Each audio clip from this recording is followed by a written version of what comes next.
तुकाराम मुंढे आता अभिनेत्यांवरती कारवाई करणार, कारण की आता त्यांनी स्पष्ट आदेश दिलेत. कोणालाही सुटका मिळणार नाही, प्रत्येकांवरती कारवाई होणार. पण नेमकं असं काय झालंय? खरंच तुकाराम मुंढे चित्रपटामधील अभिनेत्यांवरती कारवाई करणार आहेत का? आणि जर कारवाई करणार असेल तर कोणत्या कारणामुळे करणार, तेच आपण सविस्तर या व्हिडिओमधून जाणून घेणार आहोत. त्यामुळे चॅनलवरती नवीन असेल तर सबस्क्राईब करायला विसरू नका. फक्त 6 दिवस, 144 तास, फक्त एवढ्याच वेळामध्ये महाराष्ट्रामधील भेसळखोर, गुटखा माफिया, बनावट औषध विक्रेते, अवैध रसायनाचा साठा करणारे व्यापारी आणि ग्राहकांच्या जीवाशी खेळणाऱ्या अनेक व्यवसायांवरती त्यांनी कारवाई केली. कारण की तुकाराम मुंढे यांची 25 मेला औषध आणि अन्न प्रशासनाच्या आयुक्तपदी निवड झाली आणि यानंतर महाराष्ट्रामध्ये जे काही घडलं त्याने सर्वांची झोप उडाली. तुकाराम मुंढे हे नाव ऐकलं तरी अनेक लोकांना धास्ती वाटते. त्यांच्या 21 वर्षाच्या कामामध्ये आत्तापर्यंत 25 बदल्या झाल्या, पण ज्या ठिकाणी बदली झाली त्या ठिकाणी तुकाराम मुंढे यांनी पूर्ण भ्रष्टाचार उखडून फेकला. कोणत्याही नेत्याच्या राजकीय दबावाखाली काम करायचं नाही, कोणत्याही चुकीच्या गोष्टीकडे दुर्लक्ष करायचं नाही आणि सामान्य नागरिकांच्या हितासाठी कठोर निर्णय घ्यायचे. मग त्यासाठी पुढे कोणताही व्यक्ती असला तरी त्याला घाबरायचं नाही. हीच तुकाराम मुंढे यांची ओळख. आता सर्वांनी लक्ष द्या, नेमकं त्यांनी काय केलंय बघा. 25 मे 2026ला तुकाराम मुंढे यांनी औषध आणि अन्न प्रशासन या विभागाचा पदभार स्वीकारला. हा पदभार स्वीकारताच त्यांनी एक वाक्य म्हटलं, सुरक्षित अन्न, सुरक्षित औषध आणि सुरक्षित महाराष्ट्र. अनेकांना वाटलं तुकाराम मुंढे यांनी फक्त एखादी घोषणा केली असावी, पण त्यानंतर जे घडलं त्याने संपूर्ण महाराष्ट्रामध्ये खळबळ उडाली. त्यांच्या टेबलावरती अनेक प्रकारच्या संवेदनशील फाईल पोहोचल्या होत्या. त्यामध्ये भेसळयुक्त अन्न होतं, बनावट औषधं होती, दिशाभूल करणाऱ्या जाहिराती होत्या, बेकायदेशीरपणे रासायनिक साठे तयार करणारे काही व्यापारी होते आणि ग्राहकांच्या आरोग्याच्या संबंधित अनेक तक्रारी त्यांच्याकडे आल्या होत्या. पण त्या तक्रारीवरती फारसं कोणी काही काम केलं नाही. पण तुकाराम मुंढे येताच त्यांनी अवघ्या काही दिवसात आणि अवघ्या काही तासामध्ये कारवाई करायला सुरुवात केली. आता बघा, अभिनेत्यांवरती काय कारवाई होणार आहे हे आपण पुढे पाहणारच आहोत. पण त्या अगोदर तुकाराम मुंढे यांनी महाराष्ट्रात काय केलं ते देखील समजून घ्या. पुणे असो, नागपूर असो, नाशिक असो, मुंबई असो, अमरावती असो, छत्रपती संभाजीनगर असो, अशा वेगवेगळ्या शहरांमध्ये त्यांनी एकाच वेळेस तपास मोहीम राबवली. अनेक ठिकाणी छापे टाकण्यात आले. जी लोक अन्नामध्ये भेसळ करत होती त्यांच्यावरती कारवाई केली. जी लोक गुटखा बेकायदेशीर पद्धतीने विकतात त्यांच्यावरती कारवाई केली. दुधामध्ये भेसळ, ब्रेडमध्ये भेसळ, खायच्या कोणत्याही पदार्थामध्ये भेसळ असो, त्या प्रत्येक विभागावरती तुकाराम मुंढे यांनी कारवाई केली. याशिवाय अशी औषधं जी लोकांच्या आरोग्यासाठी धोकादायक आहे, अशी जवळपास 73 लाखांची औषधं त्यांनी जप्त केली. पण त्यांनी केलेल्या कारवाईमध्ये सर्वात जास्त चर्चेत आलं ते प्रकरण म्हणजे पतंजली कंपनीशी संबंधित असलेल्या औषधांवरती केलेली कारवाई.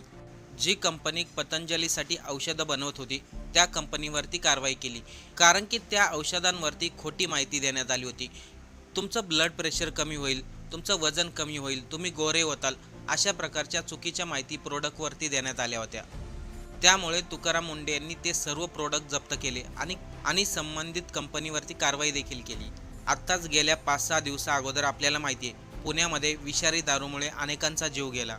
ही गोष्ट त्यांच्या लक्षात येताच त्यांनी रेक्शन इंटरनॅशनल या कंपनीवरती छापा टाकला. तिथे त्यांना जवळपास 5000 किलो मिथेनॉलचा साठा सापडला. तेच मिथेनॉल जे दारूंमध्ये मिक्स केलं जायचं आणि ज्यामुळे पुण्यातील अनेक लोकांचा मृत्यू झाला. त्यांनी कारवाई इथेच थांबवली नाही. ज्या कंपन्या बनावट दूध विकतात, म्हणजे दुधामध्ये पावडर मिक्स केली जाते, काही केमिकल मिक्स केले जातात, त्यानंतर ते दूध घरोघरी पोहोचलं जातं, त्या कंपन्यांवरती देखील कारवाई केली. आत्तापर्यंत अशी कारवाई कोणत्याही अधिकाऱ्यांनी केली नव्हती. म्हणजे बघा ना, जर तुकाराम मुंढे या पदावरती आले नसते तर आपल्याला भेसळयुक्त पदार्थ खावा लागली असती. आज त्यांच्यामुळे बऱ्याच पदार्थांची भेसळ थांबली, बऱ्याचशा औषधांवरती कारवाई झाली. तीच औषधं, तेच पदार्थ आपण रोजच्या जीवनामध्ये वापरत होतो. पण एवढ्या दिवसामध्ये, एवढ्या वर्षामध्ये त्याच्यावरती कारवाई मात्र कोणी केली नाही. एवढंच काय, सध्या आंब्याचं सीझन आहे, रासायनिक पद्धतीने आंबे पिकवले जातात, काही केमिकल वापरून ते आंबे पिकवले जातात, त्या कंपनीवरती देखील कारवाई केली. पण यानंतर चर्चा होऊ लागली, आता तुकाराम मुंढे हे अभिनेत्यांवरती देखील कारवाई करणार. पण अभिनेत्यांनी असं काय केलं, त्यांच्यावरती कारवाई का करणार, हे लोकांना समजलंच नाही. त्याचं कारण अगोदर समजून घ्या. आजच्या काळामध्ये आपण सोशल मीडिया, टीव्हीवरती वेगवेगळ्या जाहिराती पाहतो. ती जाहिरात फक्त उत्पादन विकण्याचं साधन राहिलं नाही, ती जाहिरात लोकांच्या जीवनावरती परिणाम करते. एखादा प्रसिद्ध अभिनेता, अभिनेत्री, क्रिकेटपटू किंवा एखादा मोठा स्टार खेळाडू एखाद्या प्रोडक्टची जाहिरात करतो, तेव्हा लाखो लोक त्याच्यावरती विश्वास ठेवतात. त्यानंतर ते प्रोडक्ट विकत घेतलं जातं आणि आपल्या रोजच्या जीवनामध्ये वापरलं देखील जातं. पण त्या वस्तूमुळे, पदार्थामुळे अनेक लोकांच्या जीवनावरती परिणाम होतो. हीच गोष्ट तुकाराम मुंढे यांच्या लक्षात आली. आपल्या इकडे काय होतं, अनेक लोक जे प्रोडक्ट आहे, जे पदार्थ आहेत त्याच्यावरती विश्वास करण्याऐवजी जो अभिनेता जाहिरात करतोय त्याच्यावरती जास्त विश्वास ठेवतात. आपल्याला माहिती आहे, आपल्या इकडे विमलची मोठ्या प्रमाणामध्ये जाहिरात होती आणि ही जाहिरात कोण करतं सर्वांनाच माहिती आहे. काही ठिकाणी जुबा केसरी याची देखील जाहिरात दिसते. पण ज्या पद्धतीने ती जाहिरात दाखवली जाते, खरंच त्या क्वालिटीचा तो पदार्थ आहे का? आणि जर त्या जाहिरातीमधील खोटे दावे निघाले तर त्याला जबाबदार कोण? याच मुद्द्यावरती तुकाराम मुंढे यांनी कठोर भूमिका घेतली. तुकाराम मुंढे यांनी स्पष्टपणे कंपन्यांना इशारा दिला आणि अभिनेत्यांना इशारा दिलाय, यापुढे ग्राहकांची दिशाभूल करणाऱ्या कोणत्याही जाहिराती आता खपून घेतल्या जाणार नाही. मग त्या ठिकाणी उत्पादन करणारी कंपनी असो, जाहिरात करणारी एखादी एजन्सी असो किंवा एखादा अभिनेता असो, त्या प्रत्येकांवरती आता कारवाई होणार. कोणालाही माफी नाही. कारण की जे अभिनेता आहेत, जे खेळाडू आहेत, ते जाहिराती करताना मोठे मोठे दावे करतात. काही दिवसामध्ये तुमचं वजन कमी होईल, मधुमेह पूर्णपणे बरा होईल, विमल खाल्ल्यानंतर तुमचा दिवस चांगला जाईल, किंवा मग वेगवेगळ्या प्रकारच्या जाहिराती, एखादं औषध वापरल्यानंतर तुमच्या डोक्यावरील केस परत येतील, तुमचं शरीर तंदुरुस्त होईल, अशा प्रकारे जाहिरातीमधून दावे केले जातात. जर हीच जाहिरात जर एखाद्या मोठ्या अभिनेत्याने केली तर लोक पटकन त्याच्यावरती विश्वास ठेवतात.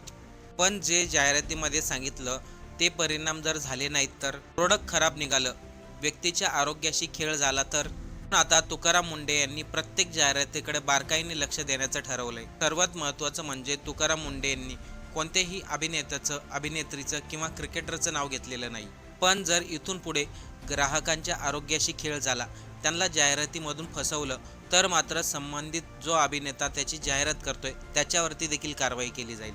तुकाराम मुंढे यांनी दिलेल्या या संदेशामुळे अनेक अभिनेत्यांना, अनेक कंपन्यांना आता धास्ती भरली आहे. कारण की आपल्याला माहिती आहे मोठे मोठे अभिनेता कशा प्रकारे जाहिराती करतायत. याशिवाय तुकाराम मुंढे यांनी सर्व नागरिकांना संदेश दिला आहे, कोणत्याही जाहिराती पाहून प्रोडक्ट खरेदी करू नका. अगोदर त्या प्रोडक्टबद्दल माहिती घ्या. ते प्रोडक्ट भेसळयुक्त आहे का? त्यामध्ये दुसरं काही मिक्स तर केलेलं नाही ना? आणि जर कोणीही जाहिरात पाहून एखादं प्रोडक्ट खरेदी केलं आणि त्या प्रोडक्टमध्ये ती क्वालिटी नसली जी जाहिरातीमध्ये सांगितली, तर तात्काळ अन्न आणि औषध प्रशासनाला याची माहिती द्यावी. त्यानंतर संबंधित व्यक्तीवरती आणि कंपनीवरती कारवाई केली जाईल, हे देखील त्यांनी सांगितलं आहे. तुकाराम मुंढे यांची अन्न आणि औषध प्रशासनावरती नियुक्ती झाल्यानंतर मोठ्या मोठ्या व्यापाऱ्यांना देखील घाम फुटलाय. आता आपणच सांगा, एवढ्या वर्षामध्ये अन्न आणि औषध प्रशासनामध्ये तुकाराम मुंढे यांनी जी कारवाई केली, तशी कारवाई या अगोदर कधी झाली होती का? याबद्दल आपलं काय मत आहे? कमेंट करून नक्की सांगा.